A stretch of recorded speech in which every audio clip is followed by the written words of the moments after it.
Hello and welcome to Scout Report, where today we're taking stock of the Chelsea squad heading into the 2020-21 campaign. Last year the Blues overcame significant injuries and a mid-season slump to finish in the top 4. But a 15-point gap to second place Man City and a 7-1 battering by Bayern Munich in the Champions League showed the gulf between them and the true elite. But following a fantastic summer of outstanding recruitment, expectations are rising, and both fans and club hierarchy approach the new season with reason for optimism. So what will this Chelsea side look like? And how can we expect the new look attack to fit together? What are the remaining areas for improvement? And how can Blues fans dare to dream this season? Let's find out, starting with the new additions. Attack, attack, attack. Frankly, on the attacking end, Chelsea's window is probably the best we've ever seen. Last season, the Blues were an excellent offensive side, ranking second in the Prem to Man City for both expected goals and shots per game over the course of the campaign, with around 2 XG and 16 shots per match, topping Liverpool in both categories. However, that season-long performance covers up some issues in individual games. They were kept under 1 XG on 5 occasions, and over a quarter of the Blues' expected goals came in just 6 of their games, which included a 3-0 beatdown of already relegated Norwich, as well as home games against Arsenal and Man City, which saw both visiting sides finish with 10 men. So cutting edge was still an area of need, and Marina Graevskaya has addressed it handsomely. In Timo Werner, Chelsea have acquired a genuinely world-class 24-year-old centre-forward for under £50 million. Well below value even in this summer's straightened market. While Tammy Abraham put in a good shift in 1920, hitting 15 goals and 3.6 shots a game, Werner averaged 4 shots a game and scored 28. He also created a further 8 goals for his teammates, more assists than any Chelsea player last season. And he boasts excellent durability too, missing just 12 league games out of 204 since the start of the 14-15 campaign. Aiming to find Werner in the final third will be Kai Havertz and Hakim Ziyech, who look like good fits for Frank Lampard's aggressive press, having developed under Peter Bosz and Erik ten Hag respectively. Between them, the pair created 6.4 chances per 90 in 1920, as well as netting a combined 18 league goals. However, there are stylistic dissimilarities. Havertz was a specialist in shot quality in the Bundesliga, with his shots having an average of 19% likelihood of going in, compared to a league average of 9 to 10%. Ziyech, on the other hand, was willing to let fly from anywhere, taking an insane 5 shots per match, with over 3 coming from outside the box. That may work in the Eredivisie, where Ajax have 60% of the ball and 70% of their shots in their matches, but in the Prem it's wasteful, and will require careful coaching to curb. And though these additions are undoubtedly high class, integrating them will be a test of Lampard's management. Any team replacing 3/4 of the attack is sure to encounter teething problems.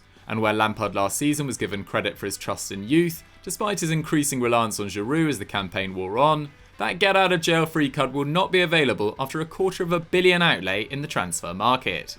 Sidelining promising youngsters like Mount, Abraham and Hudson-Odoi could well cause dressing room issues too, with the latter two having previously played hardball over contract negotiations and sure to have suitors after impressive years. Lampard will need to find results and balance quickly to maintain his regime's popularity. Before we go any further, just a quick reminder to subscribe to EuroFootball Daily and hit that notification bell to never miss a Scout Report. Shut it down. If the prospects in attack are bright, defensive doubts still linger. Chelsea's high press was extremely effective at suppressing shots, with only Man City conceding fewer than their 8 shots against per game, but like most pressing sides, Chelsea gave up huge scoring opportunities when their press was broken. With their shots they did face the 5th highest quality in the league. As you can see from Liverpool, Man City and Southampton showing up in the bottom 5, this is a common feature of teams which look to push up the field and win possession back early. But while City's attack can carry them out of danger, and Liverpool's versatile midfield personnel allow them to shut up shop once they have the lead, Chelsea showed no such ability to protect their box, and they haven't shown much interest in addressing this need in the market. N'Golo Kante started just 20 of the Blues' 38 league matches, missing 16 games altogether, compared to 11 over the previous 5 seasons put together. That could be bad luck, but 5 injuries in the course of a year, including 2 hamstring issues and an ankle problem, could be the new normal going forward. Even if the Frenchman can stay off the treatment table, his performances are likely to dip anyway, with his 30th birthday approaching mid-season and his energy and anticipation such important parts of his game. If Kante can no longer be relied on, Lampard might need to think about his midfield setup. Mateo Kovacic has emerged as one of the division's most rounded and most mobile centre mids, But his tally of 3.3 completed take-ons per 90 is testament to the freedom the coach gives him to run forward with the ball. Jorginho, on the other hand, remains a slightly ponderous presence in front of the backline, and though he kicked up his defensive output to nearly 5 tackles and interceptions a game last season, that was more of a function of the traffic he faced than great positional sense, with just 5 players across the Premier League getting dribbled past more often than him over the campaign. The situation should be helped in part by the emergence of Reece James and the arrival of Ben Chilwell. Neither is a spectacular defender, with James winning possession 3.4 times per 90 and Chilwell managing just 2.7. But they are significantly more mobile than Marcos Alonso and Cesar Azpilicueta, and simply having recovery speed on the flank should see opposition forwards face more pressure in the final third and bring down that troublesome shot quality. But if Lampard wants to make his side bulletproof, a smart addition would be a specialist defensive midfielder who can eat up ground and allow the team's outrageous attacking lineup the freedom to cause havoc. If Milan refuse to meet the Blues' asking price for Bakayoko, the club could do worse than keeping him around as an emergency option. A keeper with hands. You're probably bored of hearing us talk about it by now, but the most pressing area of Chelsea to improve is at goalkeeper. It's no good strengthening the defence and attack if you're essentially playing with 10 men.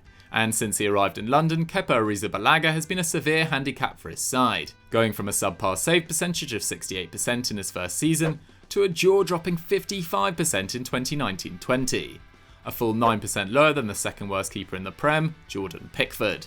That means that over 69 league appearances for Chelsea, the Spaniard has conceded roughly 11 goals more than expected. He's so far below average that Chelsea could close their eyes and pick a keeper at random from any side in Europe's top 5 leagues and expect to see an improvement in save percentage of close to 15%. It's generally called a weak link sport, meaning that a team's quality is limited more by its worst player than raised by its best player. It doesn't matter how good your forward is if your right back is constantly losing the ball. And similarly, it doesn't matter if Chelsea have several elite forwards in their ranks if they're playing with a scarecrow between the sticks. The club's number 1 target at the time of writing is Rennes Edouard Mendy, a 27-year-old keeper who has just completed 2 seasons in the French top flight. The Senegalese at 6'6" is 5 inches taller than Kepa, and seems like he would be better at dealing with crosses, catching over 10% of high balls into the box last season compared to 7% for the Spaniard. He's also a solid shot stopper, ranking 3rd for save percentage in Ligue 1 2019-20, a full 22% ahead of Kepa.